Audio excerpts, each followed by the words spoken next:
বন্ধুরা দেখো কি নিয়ে এসেছি। তোমরা কে কে ভালোবাসো বলো তো, এটা একটু জানিও তো আমাকে। আমি তো প্রচণ্ড ভালোবাসি। এই যে খেজুর, এই যে খেজুর আমার প্রতিদিন খাদ্য তালিকায় চাই চাই বন্ধুরা।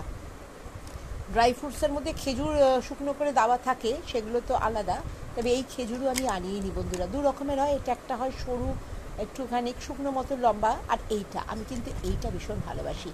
এই প্যাকেট আমি আনিয়ে নিই, আমার মোটামুটি বেশ কিছুদিন চলে যায়।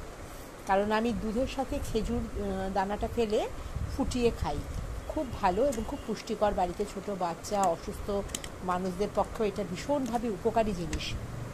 তবে কিছু কিছু কারণে কোনো কোনো শারীরিক অসুবিধা থাকলে খেজুর অনেক সময় বারণ থাকে। সেটা ডাক্তারদের পরামর্শ নিয়ে দেওয়াই ভালো বন্ধুরা।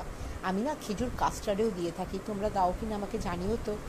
ফ্রুট কাস্টার্ড যখন করি, যেসব ফল তো দেওয়াই যায়, আঙুর, আপেল, কলা, সেগুলো ছোটো ছোটো টুকরো করে দিই, কিশমিশ, বাদাম দিই, আর খেজুর দানা ফেলে ছোটো ছোটো টুকরো করে তার মধ্যে দিয়ে দিই। ভীষণ ভাল লাগে। আমি তো ভীষণ ভালোবাসি। আর তোমাদের মধ্যে কে কে ভালোবাসো আমাকে জানিও। আর তোমরা কে কীভাবে এটা খাও। আমি যেরকম দুধ দিয়ে ফুটিয়ে আমার প্রতিদিনই প্রায় চাই এই খেজুর। তো তোমরা কেউ কেউ দুধ দিয়ে এটা ফুটিয়ে খাও, সেটাও জানাবে। আর তোমরা সবাই ভালো থেকো বন্ধুরা, সুস্থ থেকো।